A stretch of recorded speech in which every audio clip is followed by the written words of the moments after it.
Assalamualaikum warahmatullahi wabarakatuh. Perkenalkan, nama saya Khairunisa dengan NIM 251116121022017. Saya dari jurusan Pendidikan Bahasa dan Sastra Indonesia, Fakultas Keguruan dan Ilmu Pendidikan. Di sini saya akan menjelaskan tentang dikotomi dalam bahasa. Dikotomi ini adalah dua istilah yang berbeda dan bertentangan, tetapi saling berkaitan. Dalam linguistik ada 3 dikotomi yang akan kita bahas, yaitu yang pertama ada Lam versus Parol, tokohnya adalah Ferdinand de Saussure. Yang kedua kompetensi versus performansi, tokohnya adalah Noam Chomsky. Dan yang ketiga struktur dalam versus struktur luar, tokohnya Noam Chomsky juga. Yang pertama adalah Lam versus Parol.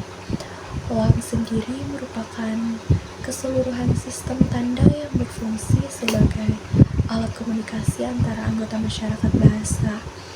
Lam ini adalah sistem bahasa yang sudah terbentuk dalam otak kita. Dengan lam ini kita dapat membedakan mana kalimat yang benar dan kalimat yang salah sesuai dengan tata bahasa. Misal, ibu memasak nasi. Ini adalah contoh yang kurang tepat. Yang lebih tepatnya adalah ibu memasak nasi goreng, karena nasi tadi tidak bisa dimasak begitu saja.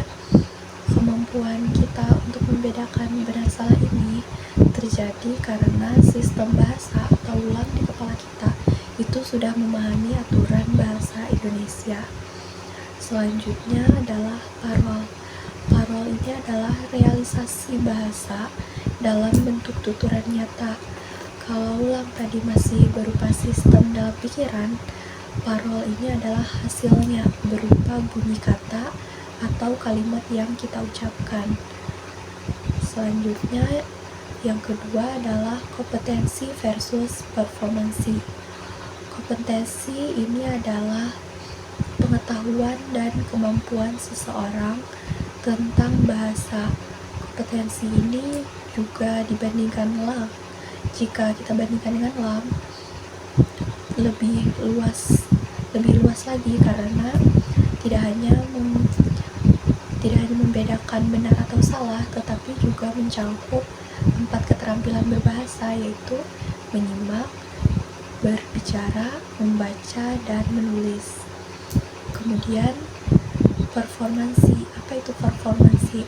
Performansi adalah realisasi nyata dari kompetensi tadi, yaitu saat seseorang benar-benar menggunakan bahasa namun performansinya dipengaruhi oleh faktor-faktor tertentu, sehingga hasilnya tidak selalu sama dengan kompetensinya. Faktor yang mempengaruhi performansi itu ada 3.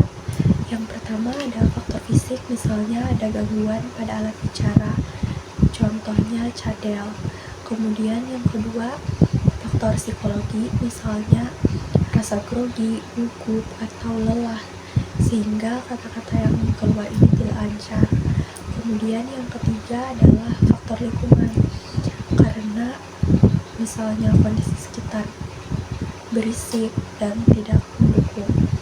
Kemudian yang ketiga adalah struktur dalam versus struktur luar.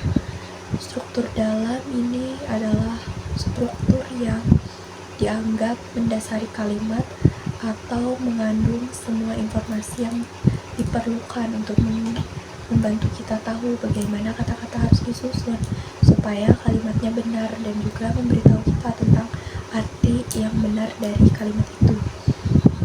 Nah, kemudian struktur luar. Struktur luar ini adalah struktur atau bentuk nyata dari sebuah kalimat. Ini yang kita dengar atau baca langsung ketika seseorang berbicara atau saat seseorang itu menulis.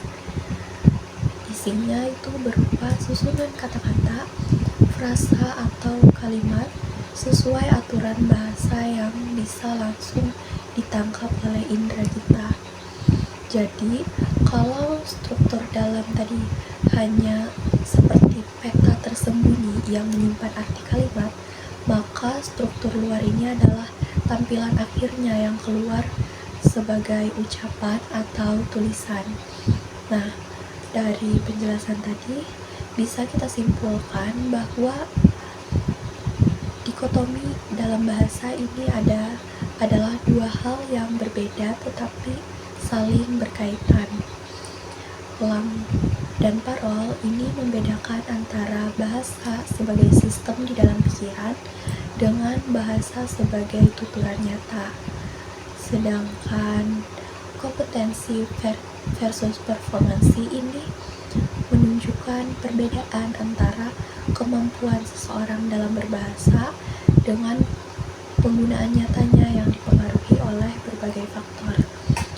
Sementara itu, struktur dalam dan struktur luar ini menjelaskan bahwa setiap kalimat punya makna dasar yang tersembunyi dan itu termasuk struktur dalam, sedangkan bentuk nyata yang kita dengar atau kita baca itu adalah struktur luarnya.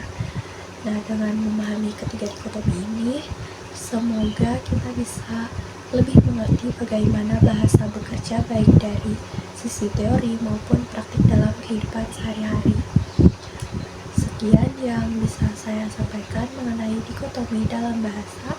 Semoga penjelasan ini bermanfaat dan menambah pemahaman kita tentang bagaimana bahasa dipelajari dalam kajian linguistik. Mohon maaf apabila terdapat banyak kesalahan ataupun kekurangan. Terima kasih. Assalamualaikum warahmatullahi wabarakatuh.